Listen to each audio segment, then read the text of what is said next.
E Amandinha, eu tava vendo uma entrevista sua, acho que era até no Vênus Podcast, você falando um pouco sobre o seu diagnóstico tardio de autismo, né? Sim. Como é que é pra você, como adulta, ter recebido esse diagnóstico? Eu não vou falar que foi legal no começo, porque eu comecei a revisitar todas as situações da minha vida, né? Porque o autismo tem um pouco da... Por que eu nunca entendi piada? Eu nunca entendi. Falavam, nossa, você é chata. Não, eu não entendo, sabe? Não entendo. Apesar de ter amigos humoristas que eu acho muito engraçado, a maioria das piadas eu não entendo. E desde coisas da infância. E daí eu comecei a revisitar memórias horrorosas, tipo, sei lá, um garoto que olhava pra mim fixamente, ele virava a carteira e olhava pra mim. E eu ficava amedrontada. E de alguma forma ele tava querendo mostrar que ele tava afim de mim. O que eu fiz? Eu chamei minha mãe pra ir pra escola, sabe? Foi muito terrível ver que eu interpretei errado. Então, muitas coisas eu interpretei errado, sabe? E ter esse temperamento mais explosivo, quem me conhece há mais tempo pode saber que eu sempre fui mais ríspida ou tinha... As pessoas falavam que eu era mal educada, mas é que isso foi muito doloroso, porque no autismo você não tem alguns freios, e eu não tenho alguns freios. Então, se eu estou hiperestimulada, visualmente, barulho e tal, eu vou acabar sendo uma pessoa mais ríspida, porque, tipo, a minha cabeça, ela tá pensando em milhões de coisas. Milhões. E antes eu tinha muita preocupação de saber como eu me sentava, porque eu sempre fui a única mulher no ambiente, então eu tinha que parecer uma mocinha. E eu passei por coisas que... Não que eu não precisava, mas que eu não precisava, de verdade, sabe? Mas eu acredito que depois de revisitar tudo isso, sofrer bastante, né? Que entender que algumas coisas, elas aconteceram, eu não posso fazer nada. Eu me senti bem, porque sempre tive diagnósticos, né? Isso na mulher é mais difícil. É legal falar isso aqui também. Na mulher, o diagnóstico é mais difícil, porque tem um mascaramento. A gente aprende, eles chamam de mascaramento mesmo. Aprende a se sentar, aprende a ser mais educada, tem uma coisa de repetição. Então, eu repito frases que eu ouvi ao longo da minha vida. Eu sou a mesma pessoa, né? E eu sei os recursos, porque eu estudei, né? Não porque eu criei essa persona, mas essa persona, ela também me deu fibromialgia. Porque eu tenho que ficar ereta e eu fico muito tensa, porque eu falo, eu preciso ser engraçada. Qual repertório eu vou usar, que história eu vou contar. Então, isso é do autismo. Agora, o que você perguntou mesmo? Do diagnóstico tardio. Então, mas... E eu achei importante falar, sabe? Porque no começo eu não queria falar. Mas numa entrevista do Rafinha Bastos, que eu fui no Mais Que 8 Minutos... Mais que 8 minutos. Eu recebi mensagens de mães falando: Amanda, você é igual ao meu filho, talvez você não queira revelar que você é autista. E nessa época eu não tinha o diagnóstico. Nossa! E daí eu buguei, porque foi quando o meu terapeuta levantou a possibilidade, né? E daí eu falei, será que o meu terapeuta fez um complô com todas as pessoas para se mandarem esses comentários? Juro por Deus, eu fiquei paranoica. E daí especialistas, tiveram 2 especialistas que mandaram mensagem. Falaram assim, não, procurei por saúde mental, achei seu conteúdo, vi sua entrevista no Rafinha, acho legal que pessoas como você estarem falando de saúde mental, tananana, daí eu vou ver o que é especialista em autismo. Uau! E tem isso, eu não olho muito no olho da pessoa.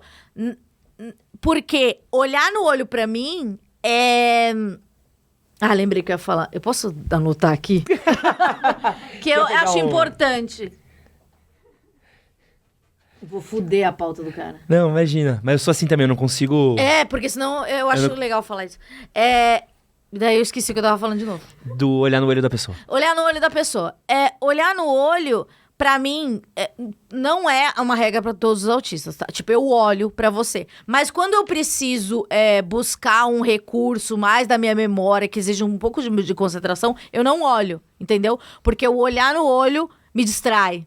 Entendeu? Se eu tomo uma coisa mais leve, vai. Mas se eu preciso, puxa, eu tenho que lembrar de alguma coisa, não consigo. Então, muitas vezes as pessoas falam, meu, que pessoa mal educada. E, sei lá, eu aprendi a dar 2 beijinhos adultas. Porque, tipo assim, eu só encostava a cara. Daí uma pessoa que trabalhava comigo falou assim, Amanda, por que você não faz o barulho do beijo? Eu falei... Precisa fazer o barulho do beijo. Então, essas regras sociais que todo mundo sabe, a gente não sabe, sabe? Então, a gente vai aprendendo ou simplesmente desencanando. Então, hoje eu sou mais desencanada. Porque, tipo, falar, na moral, eu sou autista. Fui no podcast do Ronald Rios e daí um cara contou uma piada, o Alex Paim contou uma piada, eu falei, eu não entendi, sabe? E sempre falavam que que eu tava desmerecendo o trabalho do outro, né? Mas simplesmente eu não entendi. Daí eu falei, tá, mas o que tem a ver? Pra pessoa explicar pra eu entender a piada. Então, a gente precisa muito do contexto, sabe? É muito engraçado, porque quem te acompanha há muito tempo, que nem eu Entende? acompanho, você tá falando isso, tipo, clica tanta chave. Eu odeio quando as pessoas começam a lembrar. Eu falo assim, caraca, é muito a Amanda isso, sabe? Dá um... Mas é engraçado, porque às vezes é um clique. É que nem eu falei da ansiedade, entendeu? Tipo, pô, tinha atitudes minhas... Sim! Que durante muito tempo era, tipo, pô, desregulado. Tipo, não, sou ansioso. Tipo, lembrei o que eu ia falar.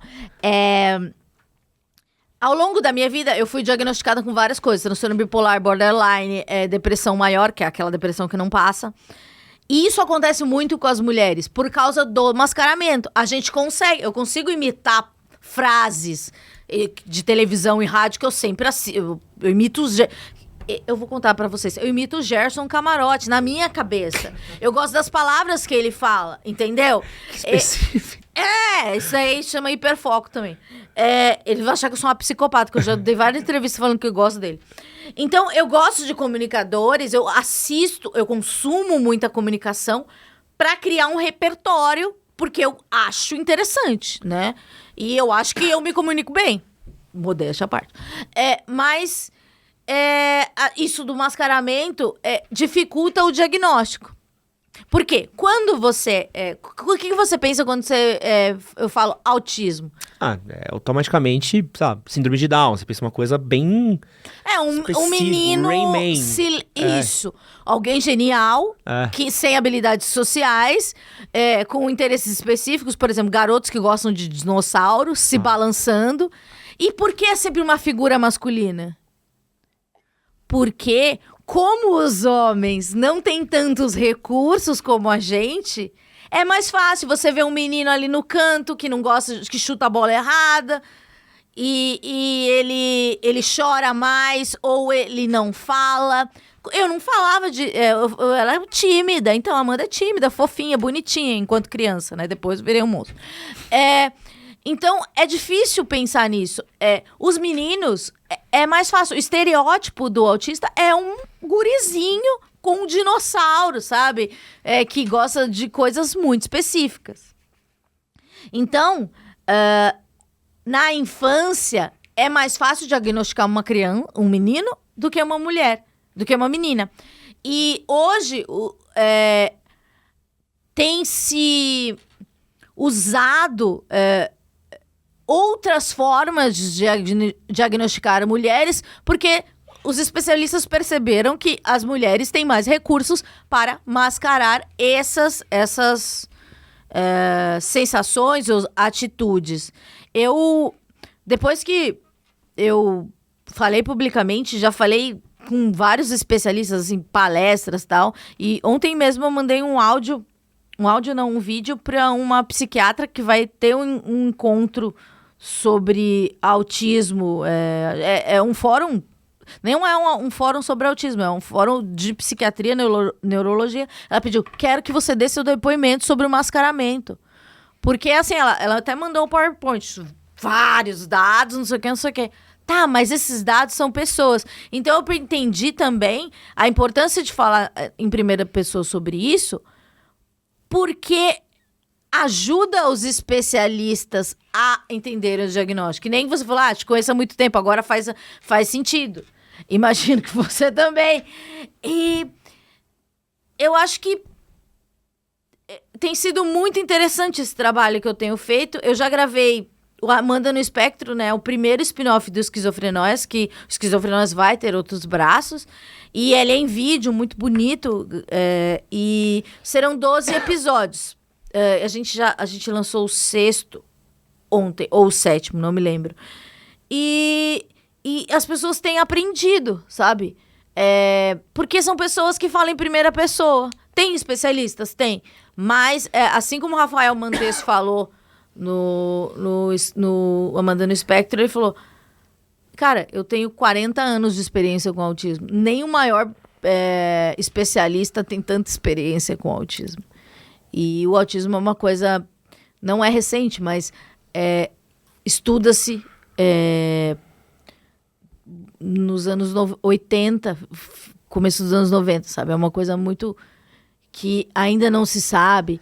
E existia aquele estereótipo lá do gênio. Sim, existem gênios, que eles chamam altas habilidades, tal, interesses específicos, né? Que eles chamam de hiperfoco. Que vira até uma obsessão. Então, sei lá, eu já fui obcecada pelo Foo Fighters. Assim, eu sabia tudo. E hoje eu sou por comunicação. Mas isso não é o meu hiperfoco. Eu acho que é o meu interesse restrito, que também é outro termo. Que é o que você ama na vida? Comunicação. Daí, sei lá, a gente pode falar fliperama. Mas não tem uma regra. E é isso, os autistas existem e é muito legal poder falar sobre isso e desmistificar algumas coisas, né? Assim como Esquizofrenóias, ele começou há bastante tempo, 5 anos já, e naquela época ninguém falava de saúde mental. O boom da saúde mental deu na pandemia, né? Porque, como eu falei, as pessoas que não sentiam começaram a sentir e começaram a procurar conteúdo assim e existiu uma explosão. Mas essa coisa do diagnóstico tardio, eu tenho visto isso, principalmente com amigos com TDAH, com ansiedade, várias pessoas assim. Por que a gente tá tendo essas coisas de diagnóstico tardio? Você acha que a sociedade tá mais aberta para falar sobre saúde mental? Os profissionais estão com mais recurso? Eu acho que a internet, né, ela traz muita informação ruim também, igual você falou. Existem os livros sobre estoicismo. Não vamos consumir. Red Pill, não vamos consumir. Mas eu acho que a internet traz muita informação e daí faz com que as pessoas falem, talvez, né? Olha, eu me sinto parecido. Então, eu acho que e os profissionais, eu acho que tem mais profissionais também por causa da internet, que você pode fazer consulta online, etc. Esse que você acabou de assistir foi um corte do nosso podcast com a Amanda Ramalho. Para você assistir o episódio completo, clica aqui do lado, vou deixar um outro corte que você também vai gostar e não esquece de se inscrever no nosso canal. Valeu!